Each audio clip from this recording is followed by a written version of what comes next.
You ask Tiger to solve. This deals with linear equations with one unknown. The final result is x equals -5. Let's solve it step by step. Group all constants on the right side of the equation. Subtract 20 from both sides. Group like terms. Simplify the arithmetic.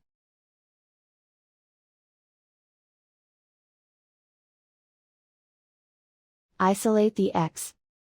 Divide both sides by 10. Simplify the fraction. Find the greatest common factor of the numerator and denominator.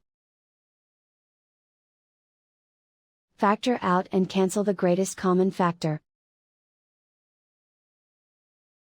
And so the final result is x equals -5.